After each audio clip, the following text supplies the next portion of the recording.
The global economy is fundamentally different today than it was yesterday. The system of global trade anchored on the United States that Canada has relied on since the end of the Second World War, a system that, while not perfect, has helped to deliver prosperity for our country for decades, is over. Our old relationship of steadily deepening integration with the United States is over. The 80-year period when the United States embraced the mantle of global economic leadership, when it forged alliances rooted in trust and mutual respect, and championed the free and open exchange of goods and services, is over. Well, this is a tragedy. It is also the new reality. We must respond with both purpose and force. We are a free, sovereign, and ambitious country. We are masters in our own home.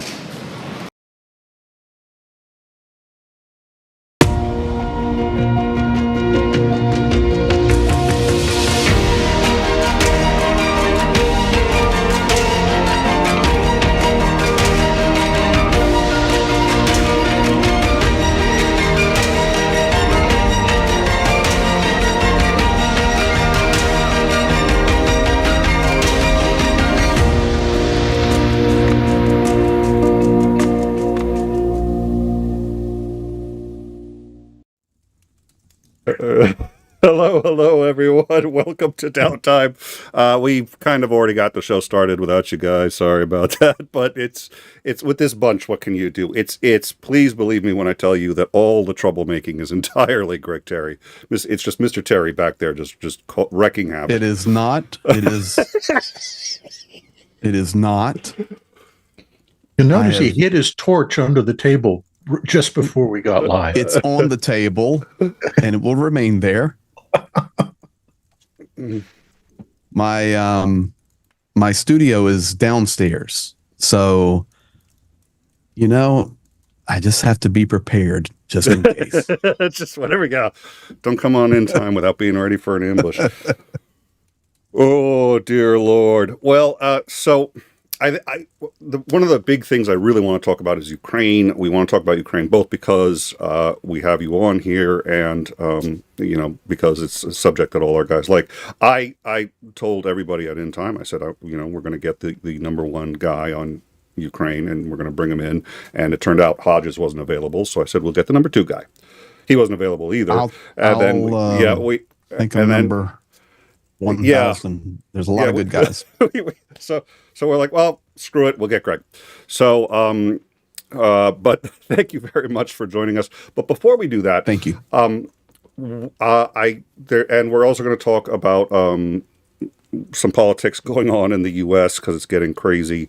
A couple of bills that I want to talk about. But before we do, we just have to talk about the number one popcorn event of the century. Elon Musk and Donald Trump, their bromance is now officially over. They do not like each other anymore. And oh my God, has it it's an episode erupted. Of Mean Girls. Yeah. And there's some memes to that effect on our Discord. Please join us on the Discord if you want to go to the Elon Musk section. But I'm going to play one of the things that Elon Musk dropped. So it started with Elon Musk attacking the big beautiful bill, which don't go there. Don't Trump likes his names and he likes his, and he Musk said accurately that this bill was going to add to the deficit. And a number of congressmen also said, yeah, Musk can add, it will. And it Trump said, well, he's just upset that he's out now. And then he's like, no, I've always disliked this bill, which people have, in fact, known. So it got into this. It just escalated very quickly. And the one that for me was Musk, who did a tweet, who just said, I'm just going to leave this right here. So let's all take a listen at what it was that he dropped. The Mar-a-Lago party shows Trump giving Epstein his personal attention. Donald! Donald! Donald! The footage, shot in November of 1992, before Trump opened the resort as a club, shows the future president surrounded by cheerleaders for the Buffalo Bills and Miami Dolphins, capturing Trump's fun-loving bachelor lifestyle for an appearance on Faith Daniels' NBC talk show. We're going to get great ratings in your show. Trump is surrounded by women as music blares in the background. After a while, Trump goes to greet 3 new guests, among them the financier Jeffrey Epstein. Come on in. Go inside. More than a decade before his guilty plea on state prostitution charges.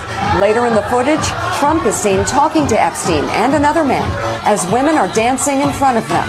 Trump alternates between dancing and pointing out women to Epstein and the other man and telling Epstein about the cameras. A Mar-a-Lago party shows Trump giving Epstein his personal attention.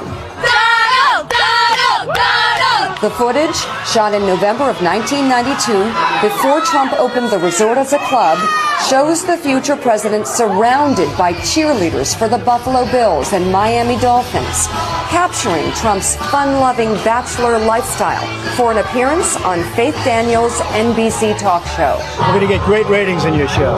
Trump is surrounded by women as music blares in the background. After a while, Trump goes to greet 3 new guests, among them the financier Jeffrey Epstein. Come on in. Go inside. More than a decade before his guilty plea on state prostitution charges. Later in the footage, Trump is seen talking to Epstein and another man as women are dancing in front of them. Trump alternates betwing dancing and... Yep, shouldn't You shouldn't are not have allowed to go to the apology. bathroom after starting video. All right, there we go. It should not have looped, but there we go. So now the Washington Post covered this, and what I thought was interesting was they said they various headers for each paragraph, and in this paragraph they're talking about the potential consequences, and they say Musk is overall just horribly disliked. The GOP on Capitol Hill is overall far more loyal to Trump than Musk, but it is eminently possible that Musk could peel off enough Republican members to sink the bill. Header for the next paragraph. Is anybody surprised by these events? No. That was just it. One word. No. That was the Washington Post reply. You and I predicted this months ago. Yeah. You know, the friendship will only last as long as they're each getting something out of it. Oh, I noticed he was skinnier.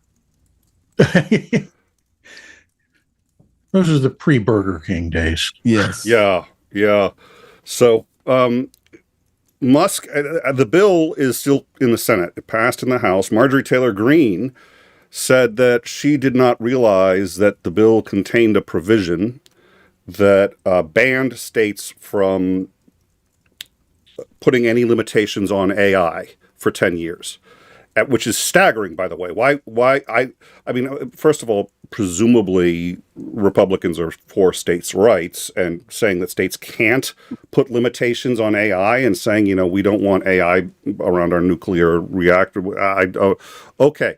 But Marjorie Taylor Greene, being states' rights, said, had I known that that was in the bill, this led to a flood of people going like, you know, you have one job. It's read the bill and vote on it. That's it. You missed the read it part. So she's saying yeah. I mean, just keep it to facts, okay? The fact is she said she didn't read it. And we see Trump's own team around him state that he does not read. They're even having to prepare his briefings in a creative way with crowns and markers and highlighters.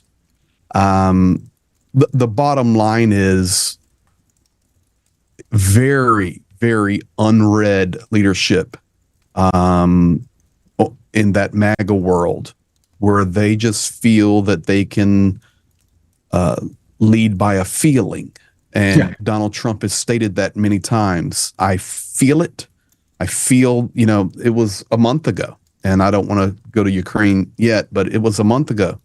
I feel everything's going to be all right. I mean, I can pull the video up. I've got it indexed. And that's how they lead. And we see where that has gotten us to. It's gotten us to a messy divorce that is played out in the public. The bromance is over. And we all could see that happening. You can't have two narcissists in the same room for so long without an implosion happening. And we were expecting it, and it's happened. The what's going to be the collateral damage from that and the fallout from that, nobody can predict yet, but we're watching, and there will be collateral damage. There will be fallout. There'll be rash decisions. There'll be we can make it rhyme, brash behavior. I mean,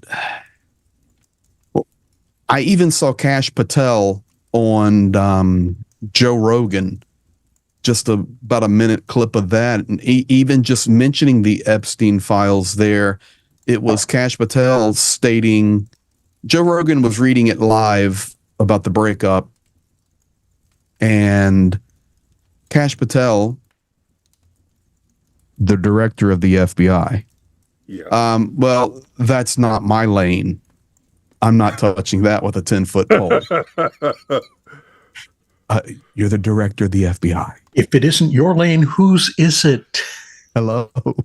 Yeah, I mean, And you know what's so interesting? I just have this job to collect a paycheck. I don't want to actually do any of the work. The same guys that were using right-wing media, and guys, I'm on the right. Okay, I mean, that's it. I'm a conservative. I'm a Reaganite, and that's where I'm at. So it's just the way it is. But I look for the truth, and want the truth. But it's interesting that these clowns, Patel and Dan Bongolino, whatever his name is, it was just a few years ago when they're on their right-wing pundit shows, they're smashing the Epstein files and they're calling for people's heads to roll and to expose everything that's in it. And now that they're in positions to actually execute what got them into the limelight, that's not my lane. And I'm going to stay clear of that. I have no knowledge of the Epstein. I've never heard of this. Yeah. Who's this Epstein fellow? So and the reality is it's sad. It's a sad day for America when we are witnessing the things that made us a great nation, such as checks and balances, is gone. The check and balance system is gone. So it's sad. Is Andrew any thoughts before, or Commander, please? Well, I was just going to say, to me, the one thing that really stands out is how Congress is eagerly not just surrendering, but pushing all their power and responsibility to the executive branch. It's like they're just going to be a talking forum. That's all they're there for. They will have no actual power the way things are going. It's mind-boggling. The first thing I ever learned about government was there are three branches. They do different things, and there's checks and balances, and each branch not only really guards its turf ferociously, but is constantly kind of trying to encroach on the other's turf. And that's the good thing, is that they're constantly fighting with each other enough that it keeps things in balance. And to see one branch and it's not just them, it's the judiciary too, because the SCOTUS was just like, no, you can't actually put the president, you can't charge the president with anything. You can't do, and they're giving him this blanket of immunity that they've now given him, and now he's just like, oh, I'm going to ignore the judiciary going forward, and it's like he's violating court orders left and right, and because of rulings by the Supreme Court limiting their own power to enforce their decisions on him, nobody can do anything. So I don't know this platform very well, but let me. You can keep talking because I'm trying to figure it out. Is Andring, while he's working on that, any thoughts? I have lots of popcorn. And I'm now going to see what happens. that video that we just played has been deleted by Musk. So he first put it down. He said, "Oh, I'm just going to leave this here." And there was, I forget who it was, but somebody apparently talked to both of them and said, "You each have the power to do considerable damage to the other, and there will be no benefit if you continue. You're just going to hurt each other badly. And in the end, no, there isn't going to be a winner. So stop." And somebody even put that on Twitter, said, this isn't helping anybody. And Musk said, I think you may have a point.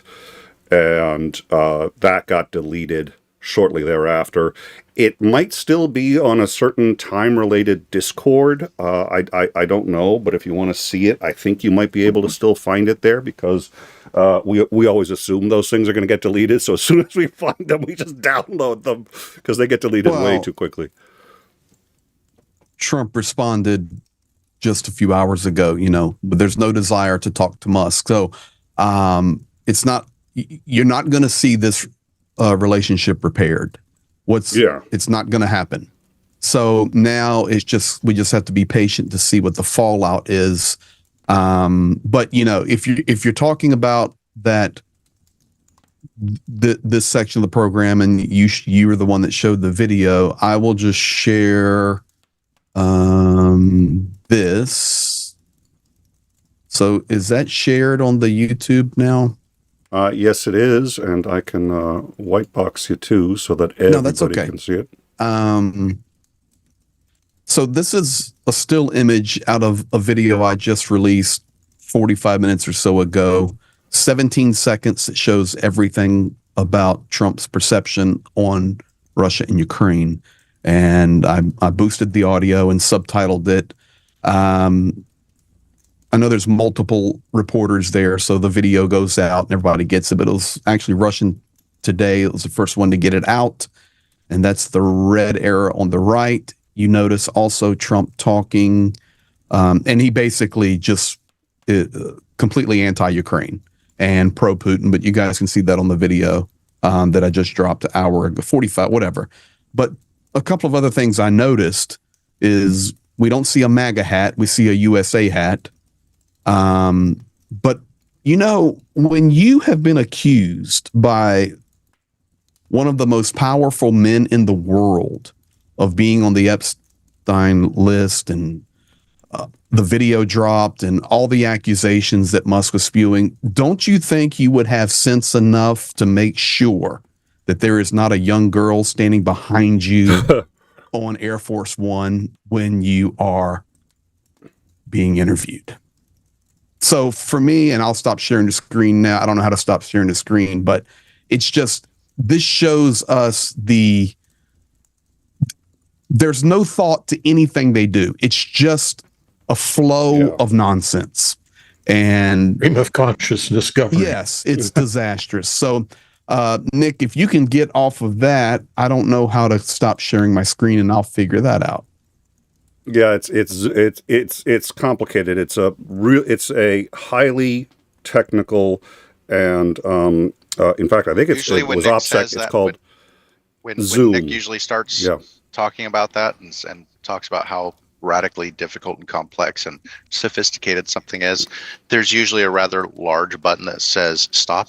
Yeah, I'm sure there is, and I'm trying to bring myself to Nick's level, where I can't find it.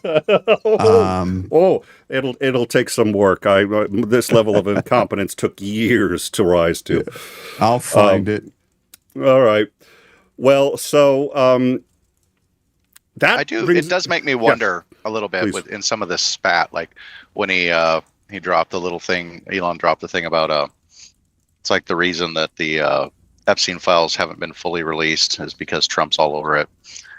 And I have to wonder if that's actually true, if he really knows that, because I don't think that's quite the own he thinks that it is. Because if it all is all true, well, that means that you were fully aware that he was all over these files and you did nothing. You still worked with him. You didn't say, hey, there's some serious moral questions here that I don't want to be a part of.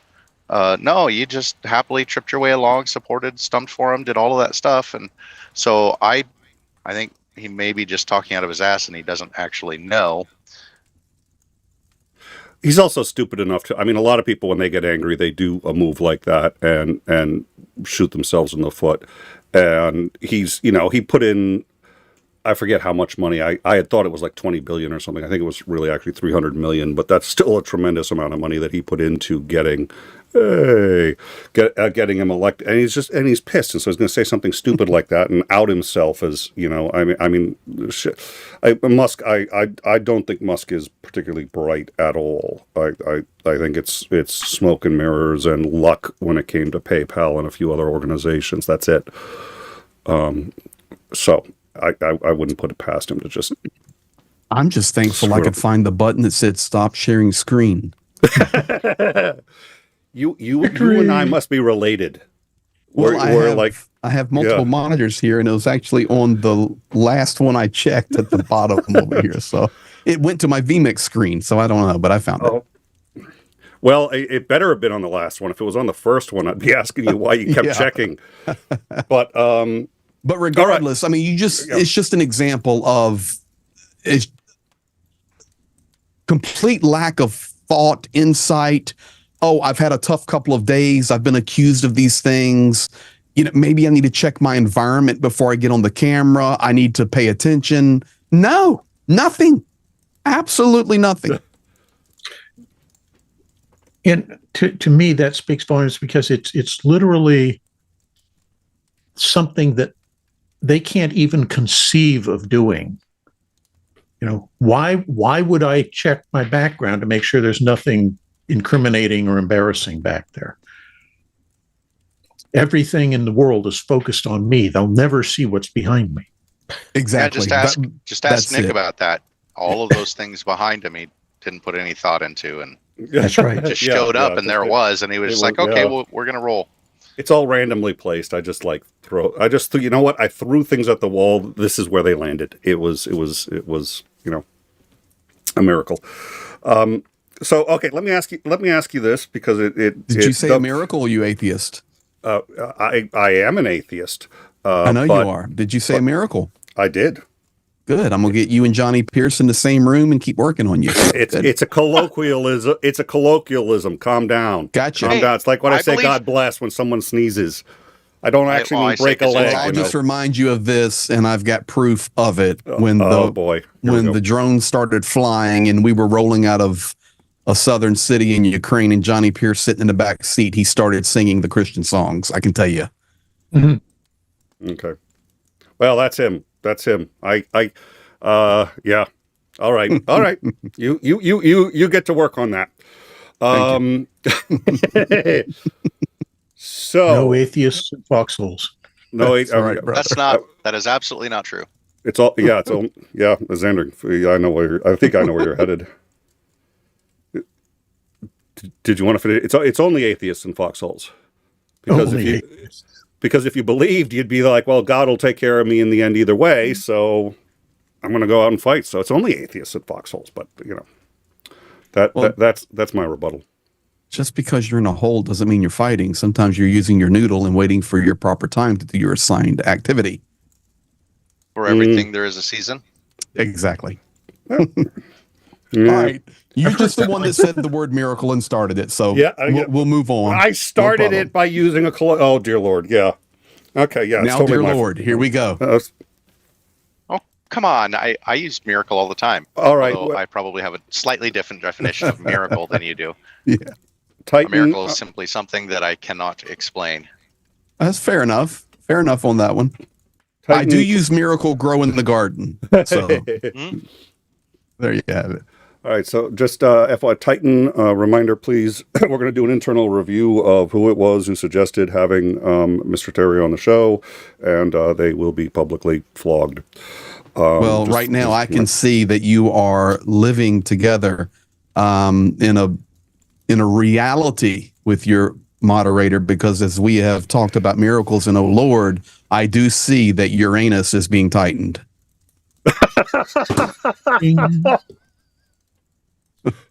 Don't forget to tip your waiter. Yeah.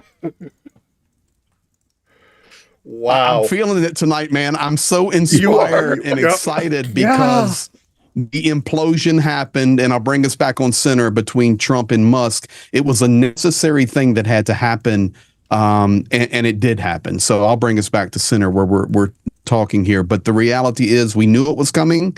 It's happened, and it will have repercussions that will be waving out over the next days and weeks to come. No question. So one of the repercussions, and if anyone's got an opinion, I don't know, is will this prevent the bill from passing in the Senate? Because in the Senate they have not yet voted on it. It's a very close vote, and so is Musk's bringing attention to it going to change anything? I don't know that's worth spending a lot of time on unless someone's got an idea, because there is another bill in the Senate I do want to talk about. It's the Senate Resolution 1241, the Sanctioning Russia Act of 2005. Now, this is a very interesting bill. The first thing that is most interesting to me is that as of this moment, 62 senators have co-sponsored the bill. I do not remember the last time more than 30 or 40 co-sponsors. 82. Yeah, 82. So what did I say? You said 62. 60.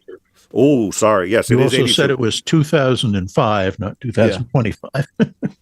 Wow. Hey, his anus is tightened. That's right. You need to get some sleep tonight, dude. Yeah. He has been so traumatized by his news show, having to cover everything that's going on, that he genuinely has regressed back to 2005, back when he thought everything was good again. Yeah. Well, I was wondering when he said 05 and then 62, and I'm saying, is there a bill I don't know about? We're all good, Nick. We love you. So, 2025, 82. Yep. And having more than 20 or 30 is rare. Having, anything more than 60 is unheard of, except on bills that are explicitly for their propaganda. They're just like, we're agreeing that America is the greatest country in the world. Like, there were a couple of bills like that right after 9/11 that had 99 or even 100 who had signed on as a sponsor, and then 99 co-sponsors. The fact that this isn't in the news and that I heard about this from Chungus, who invited me on to talk about it. I was like, okay, let's go over the bill. And I went over the bill, and it sanctions people that Trump has said should be unsanctioned. It undoes a few of the things that Trump has said that he's going to do, which includes loosening the reins on Russia. How effective those are going to be, I don't know. I got distracted when I hit the 17th clause in it, which said that there was going to be a 500% tariff on every country that helps Russia in any way when it comes to petroleum-based products, and uranium. And that is the buying and or selling of any of those products. That is virtually every country on the planet. We buy uranium from Russia. Germany, when as they actually quite well transitioned off of the gas pipelines to go with the sanctions, upped their liquid natural gas, which they're getting from Russia, and upped their uranium so that they can restart their nuclear power plants. So the EU would have to be sanctioned 500% tariff. And it's EU, Taiwan, pick a country. And the obvious ones that would want to hit, like China, yeah, they get hit too. But I'm sitting there going, what senator is really going to try a 500% tariff trade war with China? We've lost the last two trade wars we got into with them, and Trump is still trying to figure out how to get out of his position with them now while holding his head high. So it's been amended. It was amended yesterday, I think, or the day before, to say that only countries that are not actively supporting Ukraine in some way would qualify for these tariffs. But nonetheless, it's. I'm sitting there going, okay, why are they doing? Because it is going to now attack China, unless China says, well, we tried to broker peace, so we helped. Because I don't know what help means. I don't know. So this entire bill is bizarre to me. Yeah, so I don't know why so many senators are for it. But here's the other thing, which is it is veto proof, at least in the Senate. I've been told by people who know this stuff more than I do, but I suspect Greg would know even more. But I've been told that it's expected that it will be veto proof in the House. So that's another. So we're looking at a veto-proof bill with 500% tariffs that hasn't been mentioned by any news organization that I'm aware of. What the hell's going on? So this goes back to Lindsey Graham speaking in Ukraine with the rhetoric about 10 days ago, a week ago, 10 days ago. And he made a blistering speech there because he had been emboldened, because he had went from backstabbing Zelensky and now flipped back to supporting Zelensky, switching his hats. He's there in Kyiv. He's seeing the buildings that are destroyed and feeling the emotion. And he gets his dander up and he gives this blistering South Carolina drawl that we're going to put the 500% tariffs and we're not playing games with Russia anymore. And we're going to just tariff you and we're going to sanction you. And he talks big. And next week we're going to get home and push this thing through the Senate. What have we heard? Sure. Okay. So now 2 videos ago, about 3 hours ago, I released a video because I had already been hearing some stuff out of Ukraine on this. And then I watched the Russian media on it. But Wall Street Journal reporting that the Trump administration and team has been putting heavy pressure on Lindsey Graham to back down off of the bill and to delay it and to adjust it and to change it. And I was sitting on that for a couple of days waiting just for more confirmation. Then they started talking about it a lot tonight. So about 3 hours ago, maybe I put a video out on that. And I can also tell you, since that happened, and now we're 9:35 Eastern, Rubakov out of Russia, he's in the finance, has already come out and says, you can sanction us if you want. You can pass whatever bills that you want. It's not going to change what we're going to do. And that is, we are going to eliminate the root cause of why we're having this special military operation. Now, of course, I don't agree with the root cause, but they're not changing their rhetoric, guys. They're not going to change their rhetoric. And they are not intimidated by anything that comes out of Washington, D.C. They're not intimidated by anything that comes out of Donald Trump's mouth. And when you have this soap opera that unfolded the last 24 hours, that only confirms their position even more.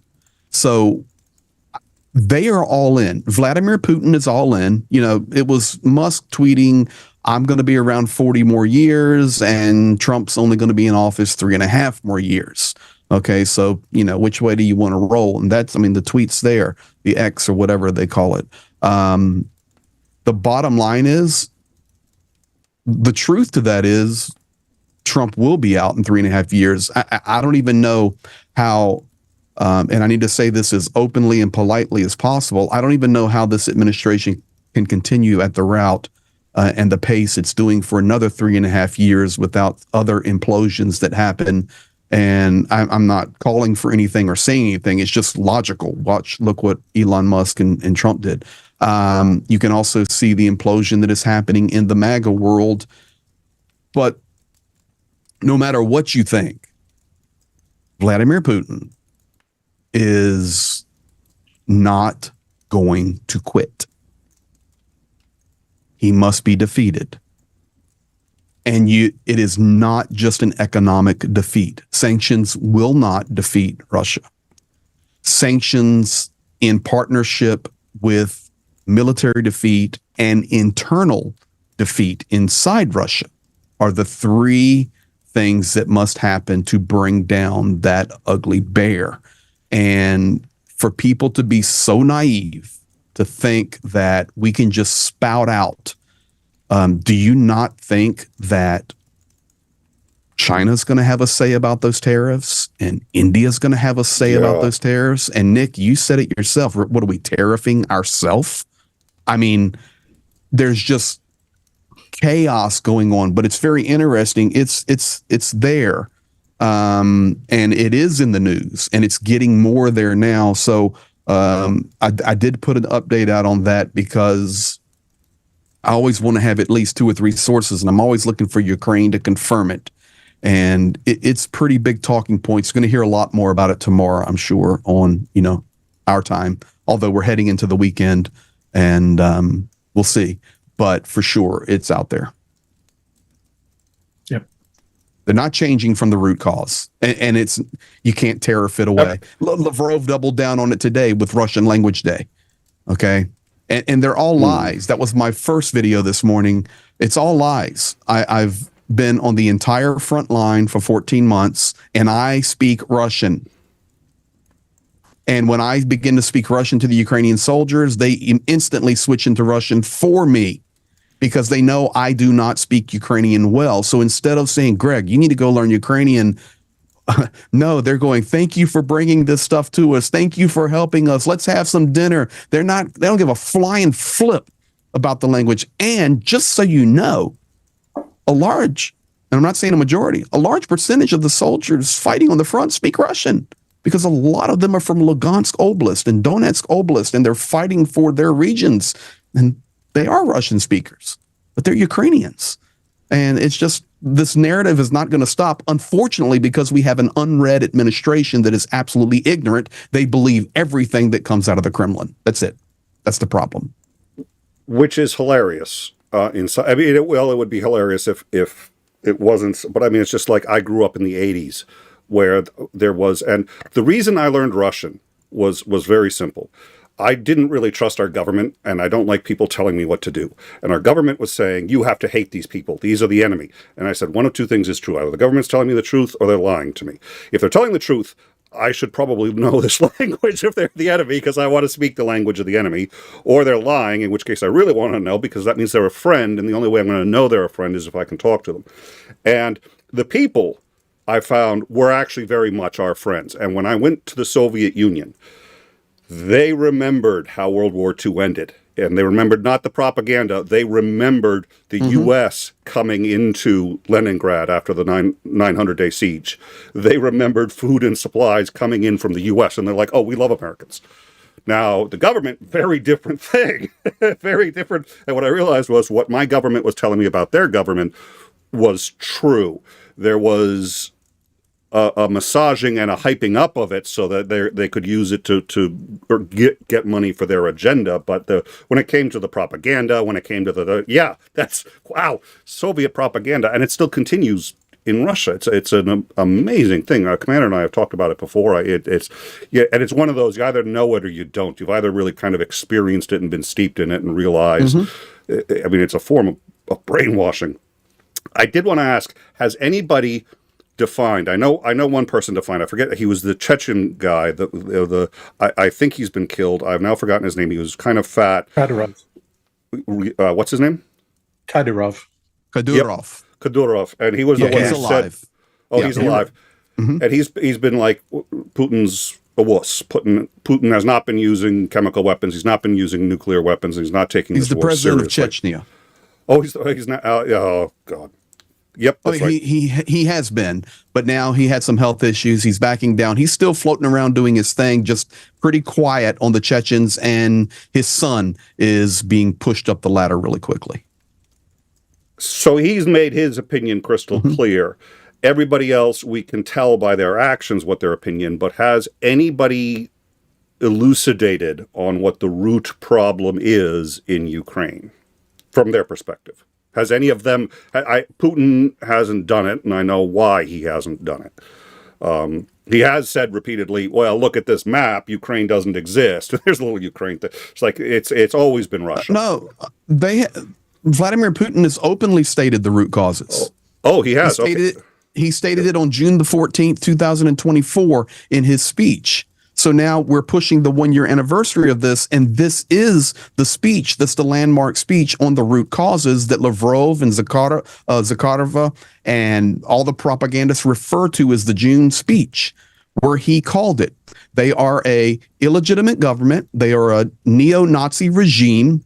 They are exterminating the Russian culture and language, and they are trying to ally themselves to the West, but it is really our people. So the root causes, he's called it. Okay. They all call it. I hadn't heard, so that's why I Yeah, asked. I knew you'd know the answer to that.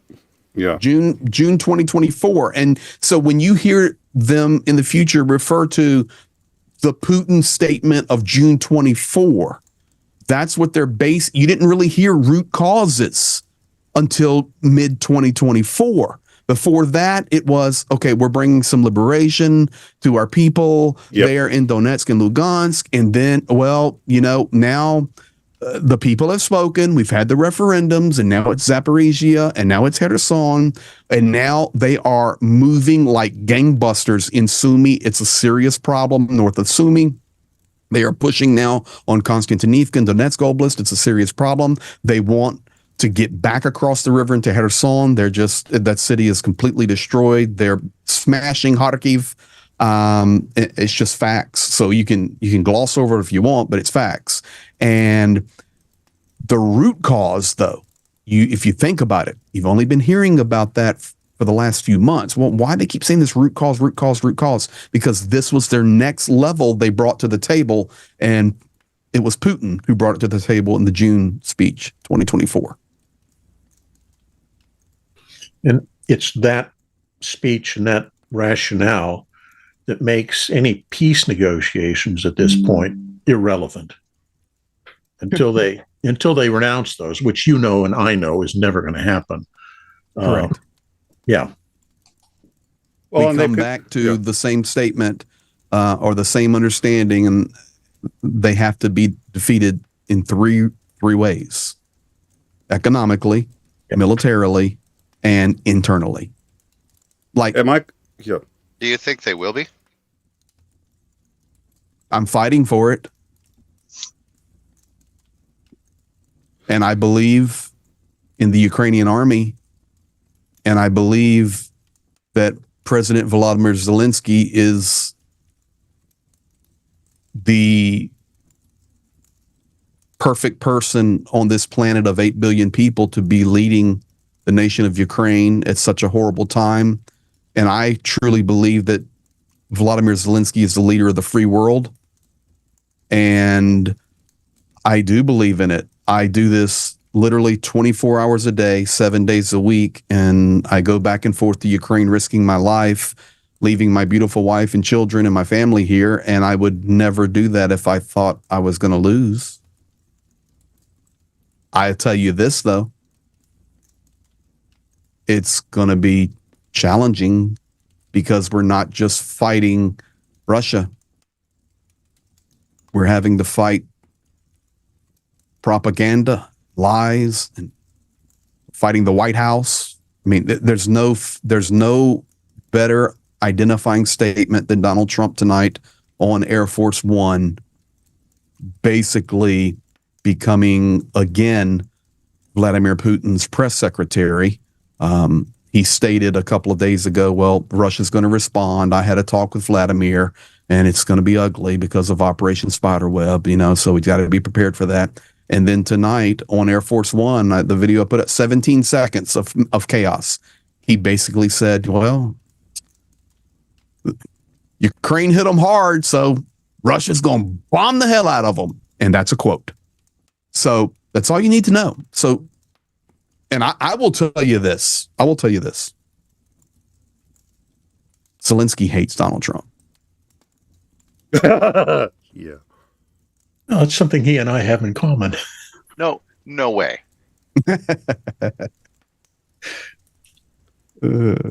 Well, you must be joshing me. That was when I was most impressed with Zelensky because, he's got a wide range skill set. Some people are very good at one thing. Some people aren't very good at very much of anything, yada, yada, yada. But when he started kissing Trump's ass on the first day when he goes in and he was just like, we need your help. We, the Ukrainians, we can't do this without. And he was so genuine and I was just like, this is the guy that you must hate almost as much as Putin. And I'm just like, and he knew how to do it. He knew how to massage the ego. He knew how to play and I was just like, I was impressed because Zelensky's a very serious guy who knows he's dealing with a clown. And it's odd because a former comedian and he's the serious one dealing with a clown. It was. Well, I can tell you, Really Mertz weird. learned a lot from. Mertz did a good job in the White House, because man, Gertis and I did a video together a couple days ago where we zoomed out on that picture and we replayed even that White House interaction. It has much different meaning now, to be quite honest, with no cards, and we just took out 30% of their strategic nuclear bombers. I guess, maybe Zelensky should send an email to Vance and say, you want to say thank you to me for helping you? I mean, so it's but of course not. But the reality is Zelensky was communicating in his third language. His first language is Russian. That's his native tongue. Sorry, folks, but that's the truth. He then learned Ukrainian, and he is Ukrainian, but he spoke Russian natively there in 𝐒𝐸𝐿. And then he learned Ukrainian, and his Ukrainian has gotten better and better and better through, and it's not because I know it, but my Ukrainian buddies who speak perfect Ukrainian go, it's better, because even in 2019, when he was elected president, he's speaking Russian. And then he would mix some Ukrainian in, and now, of course, it's all Ukrainian. But speaking in his third language, you have to realize, you see the camera zoomed in with him sitting there beside Trump, or you see the camera zoomed in with Mertz sitting beside Trump today or yesterday. Man, Trump is surrounded by his vice president, his entire cabinet, cameras everywhere. You're talking about a vacuum of pressure. Some of the most powerful people in the world in that little room. And it's quite impressive what Zelensky did then. And even now, I was impressed with how Mertz handled it, because it's just a lot of pressure. And I know I'm going to a different topic, but you're talking about the White House in these conversations. But I was impressed with Mertz, to be quite honest with you. Others may not be, but Trump showing his illiteracy, there you go, Dunk, and ignorance, referring to, June 6th is going to be a tough day for you, man. Mertz goes, what are you talking about? That's the day that we were freed from Nazis. It's a good day. And Mertz played the perfect card. He then gave Donald Trump a birth certificate of his grandfather, who's German, and says, yeah, looks like we all have German blood in us. And I mean, just brilliantly played. So people are wising up on how to deal with Donald Trump. And I think that also leads to Elon Musk saying, you know what? I'm out of here. I'm out of here. People done figured this joker out. And that's, to me, one of the things that you could see early on. Zelensky had figured out who Trump was and how to play him. Like a fiddle. It was impressive. He's a very canny person. Yeah. The thing is, oh, please. Sorry, Nick. I was going to say, Vladimir Putin and Zelensky both know how to play him.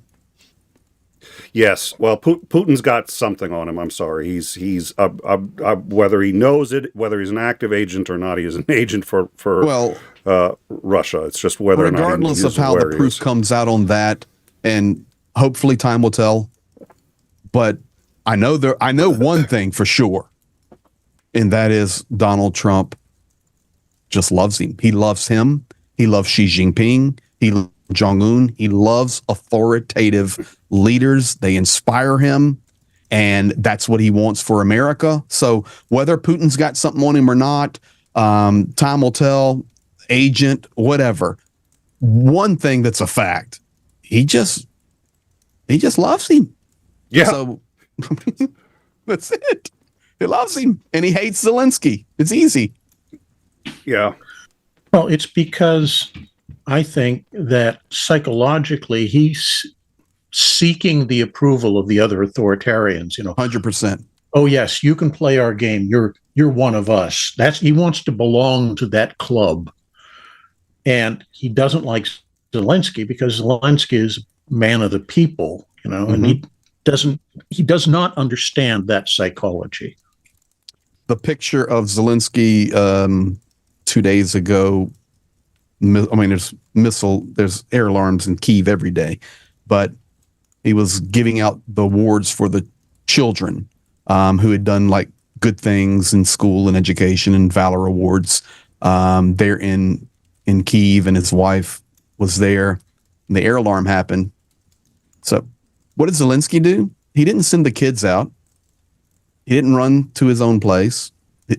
He just took them all down to the bunker and bought them all pizza. And they had a pizza party in the bunker. And I mean, could you imagine Donald Trump doing that? Of course not. And you know, it's even yesterday. They'd have to be world champions at the Super Bowl or something. Then he'd buy Burger King. What's in it for me? There's no deal for me. Yeah. You know, the greatest thing that Donald Trump stated yesterday in his own mind was, I had a phone call with Xi Jinping. It was great. I had a phone call with Xi Jinping. But you know what? You know what's funny? What? The day before, the longest reigning dictator in Europe, Alexander Grigorovich Lukashenko of Belarus, was in China sitting side by side with Xi Jinping. So Trump definitely had to come out. Well, I had a phone call with him today. You know, it's this game. You called it spot on, Commander. You can't upstage me. I'm more important than you. Exactly. And Zelensky can upstage him just by being quiet sometimes, which is just it's. I don't know. It must have been so hard not to crack a smile when Trump was like, "You have no cards. You have no cards." It's like, yeah, dude. Well, that's the video that Gertis and I did. Okay, guys, think about this. Think about this for a second. You have J.D. Vance acting like a complete idiot, screaming at him, being the most disrespectful, vice president. And that display of character coming out of Vance was despicable. Pointing his finger at him. You need to be grateful. You're not thankful. And, Zelensky was trying to show them some photos, and Zelensky just asked a question, well, have you ever been to Ukraine? And he's not.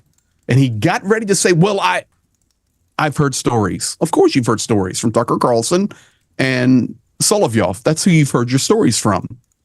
It's just a fact. And then, so interesting, Trump then gets involved. I mean, we just did the video on this it's why it's fresh in my mind. Trump actually put his hand on Zelensky's shoulder and pushed. You got to look closely. That's a no-no. Pushed on his shoulder and says, and these fingers are in this position like this. You need to be grateful. You don't have any cards. We're saving you. We're saving your country. You're trying to bring us to World War III. So you're not grateful. Okay. I want you guys to think about one thing. While that's happening, Zelensky knows that Operation Spiderweb is coming. Zelensky knows that there are underwater drones capable of carrying huge charges to strike bridges. Zelensky knows everything.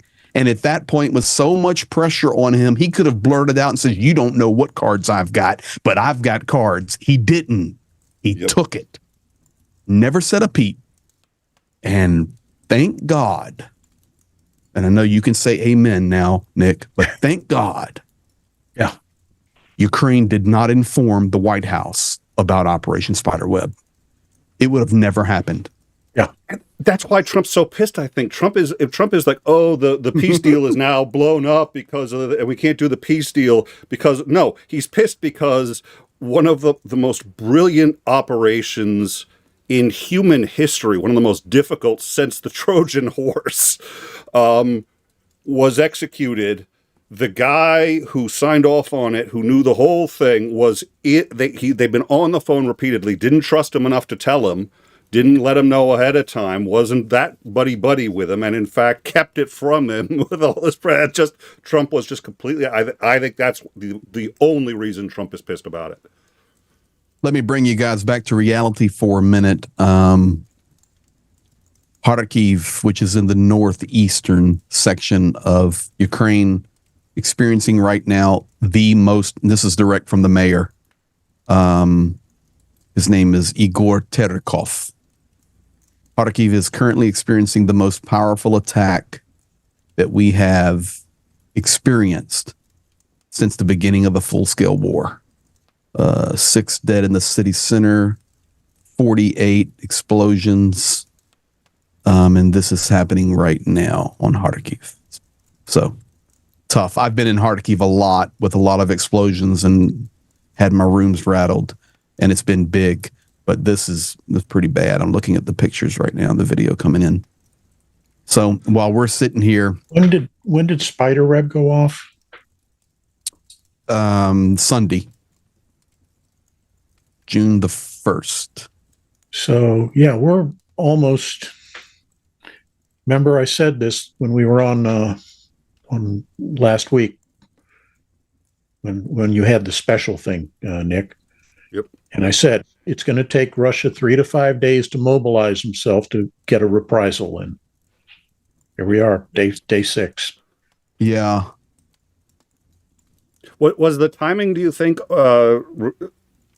deliberate with the peace talks, or just it was inadvertent, just so happened that these peace talks that nobody expected to go anywhere anyway happened to be No, think it was absolutely planned for Ukraine's timing the day before, because they were being pushed into a box by the United States. They were having immense pressure on them to get to the table, and they did, but they already knew what was coming, which was the same: capitulation, root causes, nothing's going to change.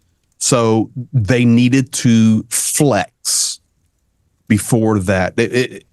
That's my opinion on it, but I do this every day. It was perfect timing. Perfect timing. Could you imagine that if it happened today, it wouldn't be as big as in the news for the world to see? Because right now, everybody is watching the clown show between Musk and Trump. It was perfect timing, perfectly executed. And what I loved about it was when Zelensky said, we executed this perfectly. And just so you know, 117 drones, 117 operators, and every person that was involved inside sovereign Russian territory is safely back at home. Gorgeous. The other thing I think is important that kind of hasn't been said, but I think it's worthwhile, is the Russians were gearing up to launch a major strike. Yes. And to coincide with the start of those talks in Istanbul. And I think that's one of the reasons the attack was as successful as it was, is because they caught the aircraft on the pan with their fuel cells all full and probably carrying ordnance. Great point. If you'd done it when they were just sitting there idle because it wasn't a day to fly, it would not have been anywhere near as effective. Agreed. And they were loaded. Oh, yeah. Because they had been talking about it, even on the Russian and Ukrainian sources that I followed. They were loaded. I mean, it's the little details like that to me stand out, showing the amazing talent the Ukrainian military has for this kind of operational planning. Well, I will just tell you, from working there 28 years, they're the most ingenious people on the planet. And I have seen my partner Ksenia repair things with just a screwdriver that Americans wouldn't touch without a full service center. I'm just telling you, we've been on the road and we've had damage or things happen, and I'll say, dude, we're screwed. He goes, no, I got a screwdriver. That's all I need. Yep. And somehow he fixes things, and you just start to extrapolate that over millions of inspired Ukrainians. And I'll tell you, Zelensky was smart how he communicated it when he stated, we don't really know what we're doing. We don't have cards, but I'll just let you know that we had our operation happening right in one of the regions where we attacked. We had our Office of Operations directly beside the FSB, and we were working right under their nose, and they didn't even know it. Oh my God. He knows how to flex, man. Yeah, it's like does it at the right time. like bank robbers having their headquarters right by the FBI, the J. Edgar Hoover building. It's just like the nerve. Oh my. So, all right, I'm gonna get to super chats because I have not done that since it started. Yeah, and I'm looking at the list you sent me to make sure we covered everything. So UTV and Ham gifted 1 membership. UTV and Ham, thank you so much. Just here for every show and always gifts some membership, and that's really kind of you, and we really appreciate that support. Linda H also gifted a in-time membership. Daddy Jim, £10 British sterling. Snacks for everyone. Thank you, Daddy Jim. It also really does help keep the lights on, so we do appreciate it. Dunk on you, $20 𝐒𝐲𝐜𝐴. Looking forward to this. I'm going to talk about that in a minute. 5 gifted memberships also, so thank you very much for that. Stephen Walsh, $10. How is the knee, Commander? I am 4,500 miles from where I normally comment from. Sir, how's the knee? Still hurts, but I'm hobbling around with a lot more gusto. And then Sinister Porpoise, 256. How much big, beautiful breakup coverage did I miss? It was in the beginning.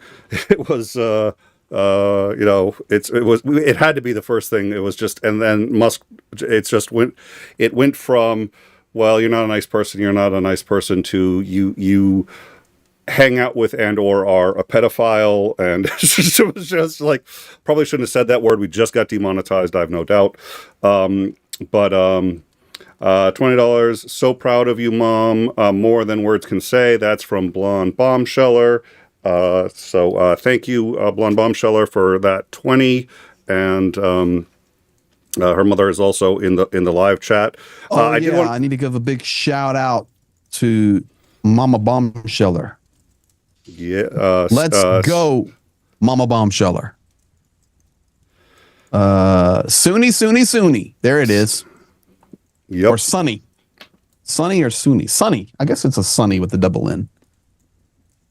I thought it was Sunny Bombsheller. I was like, what do you have a problem with Sunnis? I mean, I don't know, but okay.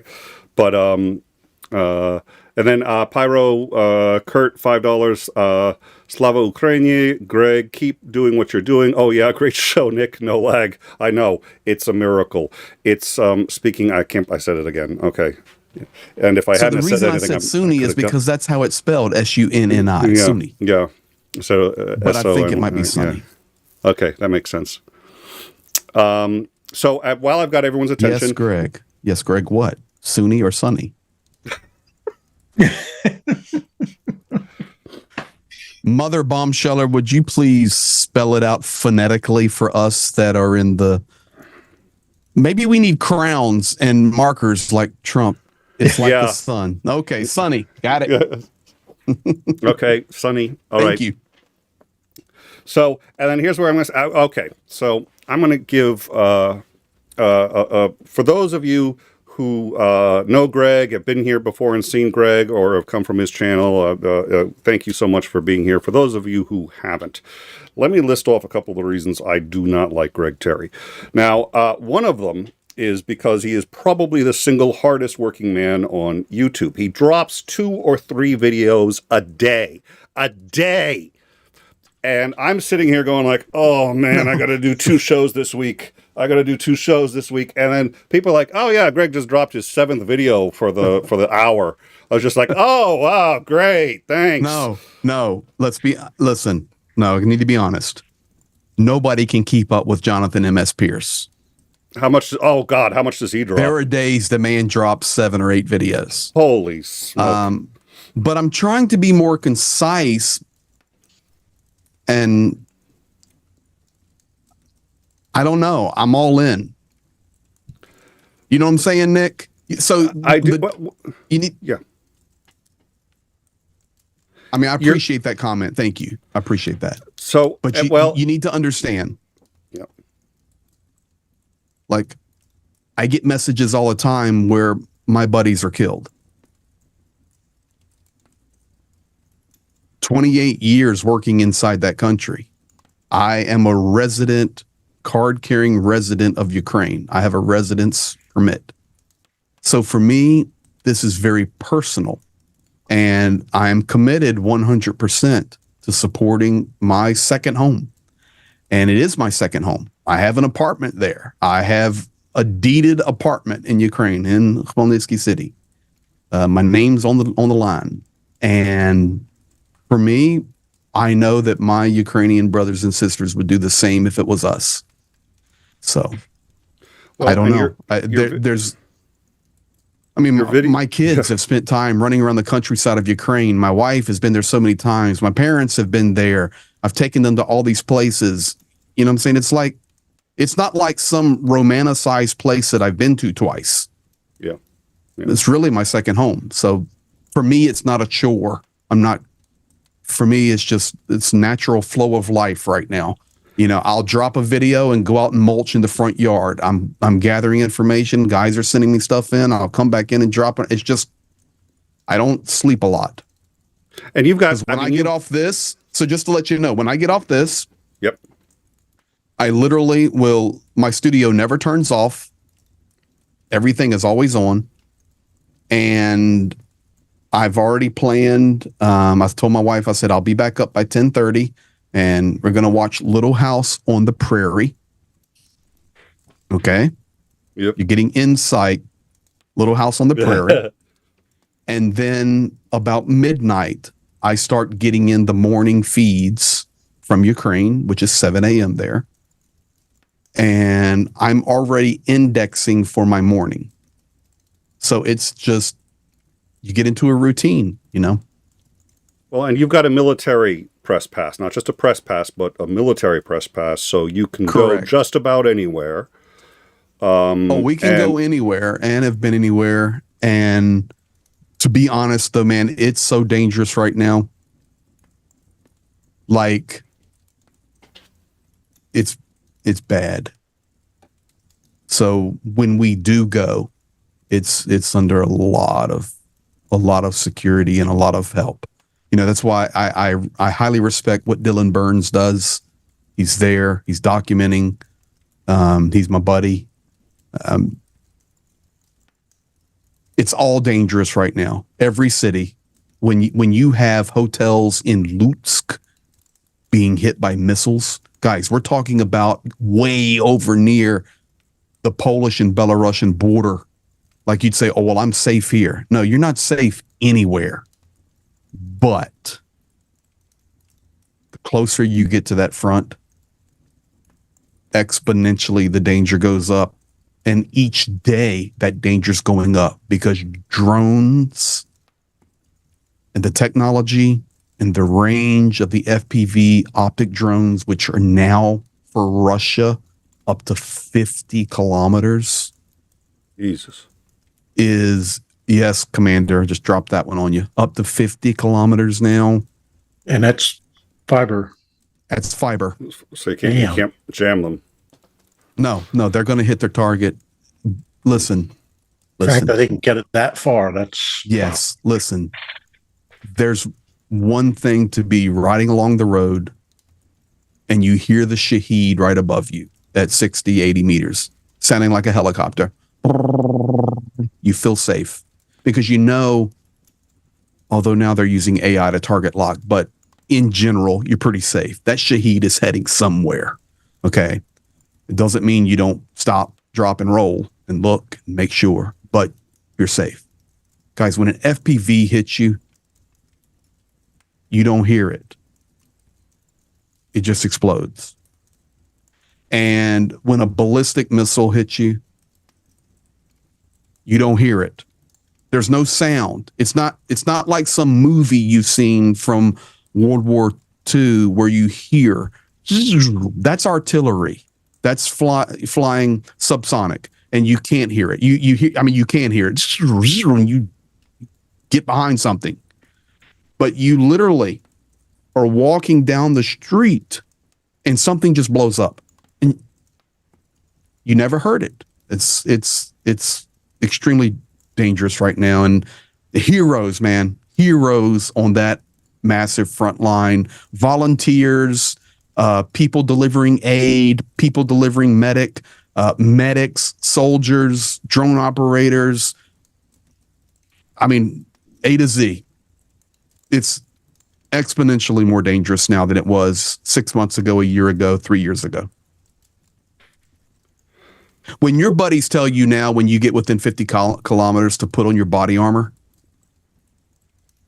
and it used to be you didn't put on body armor unless you were actually going right to the front. This is the change. So to all the time travelers who have not yet subscribed and joined Mr. Greg Squiggle, Terry's, that's correct. And we've dropped a link to his Discord, I think, and also to his YouTube several times. Well, thank you. But one of the other reasons I'm a fan is because, again, not the amount of work that he puts into it, because then it's like they're like, Nick, when was your last video? Tuesday. but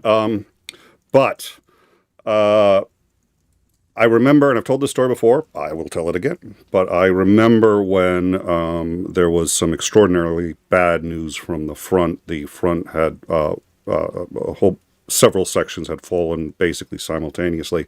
And I was curious because I wanted to see how Greg was going to massage this into something that would be more palatable and easy to take.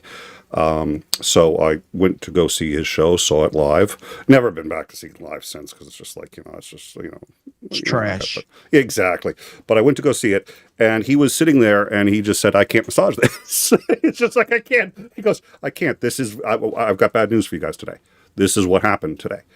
And I've been a fan since then. I've been a fan since then. So, it was, and I mean, again, you could still tell the truth and massage it, and you had no interest in that. You were just like, this is what happened. Hopium doesn't work. Yeah. Okay? Hopium will kill you, and hopium will lose. And there's no, listen, I'm a hope guy. We want to have hope. Okay? But the reality is, if you lost a kilometer, you lost a kilometer. If 13 guys went out and 11 came back and 2 were still laying on the battlefield, it's a fact. So let's call it. Or the opposite, 13 go out and 2 come back. It's reality. Right now, Sumi is in bad shape. They have FPV range, they have artillery range on the city, and they're chewing up ground. It's a challenge. So why, and to be honest, and everybody in here knows, Prof and I, we're personal friends. We do a lot of work together. We talk together every day. Like, we've probably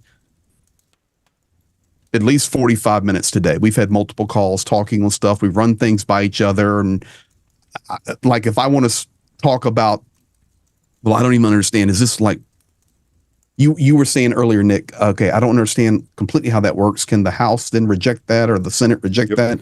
Like, okay. That's what his dissertation's in. So no matter what you think about his politics, I can call him and say, okay, can the House do that? And he knows. Yep. Can the Senate do that? It's either yes or no. It's not a political question. It's just a fact. It's a constitutional question. Can they do that? Yes or no? But we talk a lot. And one thing that really we struggle with is when people or channels put out information that's inaccurate, or post things that they just can't back up, or they spin it in a way to make it look like it's something so positive, when I'm looking and I'm going, okay, that's really pushing the envelope there. That's not really what happened. But, so I never want to do that, because when the victory parade comes in Kyiv, which I'm believing for, I can't wait to march down Krashadik and march toward Maidan and know that every daggone day we did our very best to be honest, to share the truth, and to hunt for the truth, no matter what it looks like. So that's the goal, man. And every day, honestly, there are times I work 20 or 30 minutes on a title because I think about it and then I'll go, okay, can I really back that up? I don't think so. It's not right yet. Or I'll change a thumbnail. Nope, that's the wrong perception. And one of the things I look for is just for a comment from people that doesn't matter if, disagree or agree politically or socially or in any of those. They just say, man, thanks for hunting for the truth. And that's all I want to do. And Nick, that's why I applaud you. We don't see a lot of things the same way, but there are many things we do see the same way. And it's just amazing that when you focus on the things you see together, it's easier to work on the things you don't see together and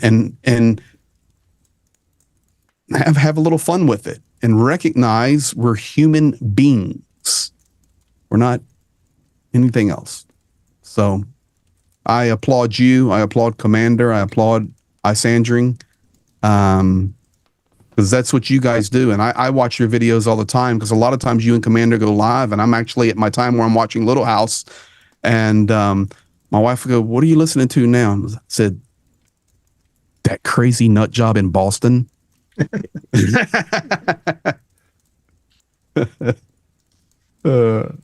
So we got about 10 more minutes before we got to let you go for Little House. So was there anything that you guys wanted to talk about? In particular, I wanted to make sure that Commander, if he had anything else he wanted to say about Spiderweb or anything else that we could ask or talk about, just all the four of us, or if Isandring had anything else in sort of our last 10 minutes that we could talk about. I've got a list, but we don't have to stick to it. So, yeah, please. Yeah, I was going to say I don't have anything to add to our previous discussions about Spiderweb. As you said, I think it's going to go down as one of the most remarkable and brilliant operations in history. Well, you had said this earlier, and I think this is really bears repeating because it's like everybody's comparing it to Pearl Harbor. And of course, I made that comparison. You're like, no, it's not comparable to Pearl Harbor. And I'm just like, oh, God, here we go. I'm about to get a history lesson on why it's not. But you're absolutely right. So maybe you could repeat why it's not comparable to Pearl Harbor. Well, Pearl Harbor succeeds in large part because it's a surprise attack. The Americans have a sense that something is going on, that tensions are ratcheting up, but they can't conceive of the idea that the Japanese are going to attack U.S. forces without a declaration of war first. That's what civilized people do. And in this case, you've got two countries that are already at war, and they conduct this attack from within the enemy's country using his own systems against him by smuggling special operations forces into the country to build the weapons that conduct the attack.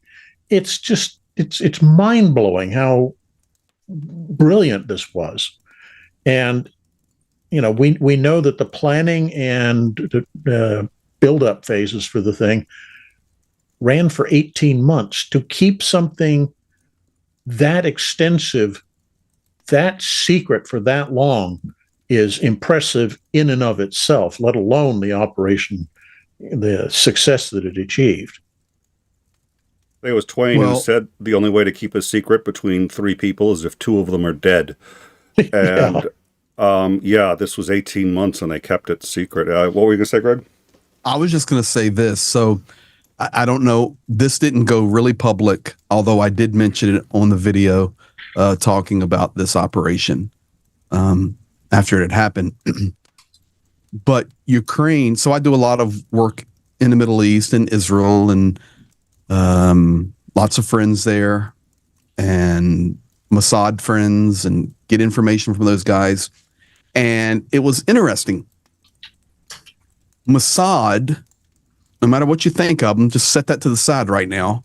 Mossad sent the Ukrainian SBU, President Zelensky, armed forces, a message and said, we don't agree with everything you do, although we support you, we stand with you, but we thought our pager deal was good. But you just pulled off the greatest war attack in the history. Kudos to you. Yeah. So it got that kind of recognition. No, so, listen, like it or love it, KGB, FSB can do some incredible things. They're doing it all the time. The CIA can as well. Let's don't minimize, U.S. Special Forces, unbelievable what they can do. Well, the SBU, hello, I think they just set the benchmark. So let's be real. Be real. It's unbelievable. I mean, they're sitting there eating in the cafes 1,000 kilometers for months. See, this is where people miss it. All right, I'll give you one more piece. Here's one more piece of why it's so good. All right. And why Russia could never do it. A Ukrainian can speak perfect Russian, but a Russian cannot speak perfect Ukrainian. That's a fact. Yeah. Okay. And you may say, well, I thought they're similar languages and all that. They are. Okay. Ukrainians, that Slavic mix, and there's some Polish mix in there. And so many words are similar. But there are certain words, and I will not call them because we're on public video here, that only Ukrainians can say with the perfect diction. Like, I have rode thousands of kilometers and 𝐒𝐲𝐬 tried to teach me how to say it, to enunciate it, have the perfect inflection. And there are certain words, forget it. I just can't. I can say the word, but they know, okay, you're not a Ukrainian. Okay. So they'll understand you. But yeah, there are many checkpoints we go through. And when you're going through the checkpoints and there's different ways you get through them, sometimes those are the words that are brought up in the conversations. And that's how these guys are truly identifying, okay, he's native Ukrainian. So Ukrainians can speak, of course, perfect Russian without accent, and they can just blend in. But for Russians, very difficult to learn that Ukrainian and then try to blend in with it, because there are some catchwords there, kind of like supercalifragilisticexpialidocious. Or Titan put it in, reminded me of shibboleth, which is literally. Oh, did we just do another religious? Oh my God! See, this is what this happens, is the folks. Third it gets one. on. 3 in 1 sentence. Yeah. Oh no! And I will just have it note for public record that each time it was you bringing them up. I'm my atheist cabal overlords are going to have a talk with me, I'm sure, after the end of the show tonight. All right, well, we're going to wrap it up so that Greg can go to Little House and go to Little House and get there on time. Any final thoughts from anybody before we go? Well, I will tell you this: it's very difficult in Kharkiv right now, and now Dnipro under big attack. They're double tapping them pretty good, so that's what they did in Kyiv as well. We lost some rescue workers in the last attack, and I've been in double taps, and they're not fun. So yeah, just need to remember those guys in Ukraine tonight. And guys, I just remind you, this is basically drone attacks. They'll mix in there in Kharkiv some S-300, S-400s dropping in, and occasionally drop in like an Iskander. It's pretty much unstoppable there. But these drones, they're loading them with much heavier payloads now. They're using artificial intelligence.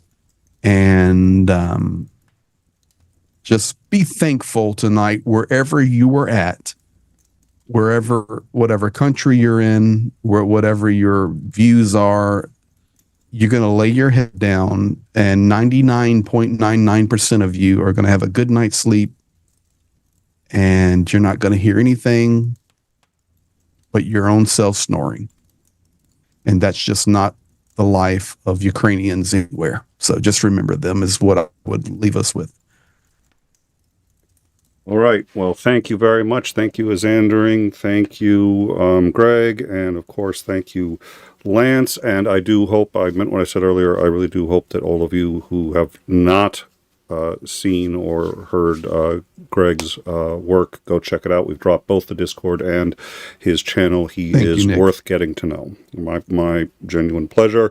And with that, we will see you all. My suspicion is our next scheduled show is going to be Tuesday. It will be Isandring and I. Hopefully, I will let Isandring know when the show is before the show starts instead of after the show starts. And if we can get that part organized and done, it turns out he's more likely to be there if he knows before rather than an hour afterwards. Something took me years of working on YouTube to learn.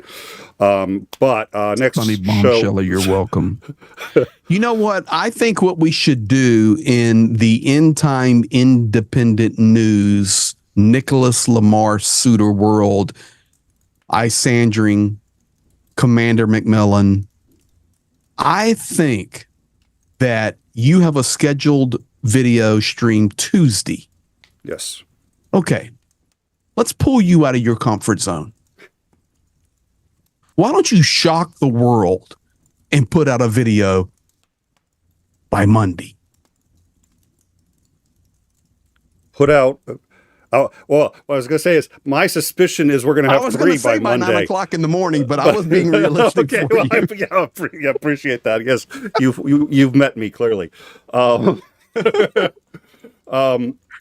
I have no doubt we're gonna have breaking news coming up, especially. Tomorrow is the proverbial take out the trash day. That's usually when things that they try to get under the radar. We're going to keep an eye out for that and a whole bunch of other things. But our next currently scheduled show is Tuesday, 9 p.m. With Isandring and I for In Time. And I'm sure we will be doing a rundown and or breaking before then, because Trump is, I like what you said. I was going to say Trump is the leader of the free world. No, Zelensky really is the leader of the free world, but Trump is sitting in the White House, so we That's don't get true. much sleep. I mean, it's a fact. Thank you all very But let me say this. If you do not have your notification bell on for Nick, please do, because I do. And many times I'm sitting there watching Little House at night, and sometimes you do these breaking news about 10 o'clock. And I'll click it on and watch, and I always enjoy it. So thank you. Thank you, sir. So we will see you all either at Greg's or our next breaking, whichever happens first. I have a bet, but I'm not going to tell you which one I'm betting on. And we will see you all Thank you, everybody. Next time. Thank you all. Thank you, Commander. Thank you, Isandring. Thank you.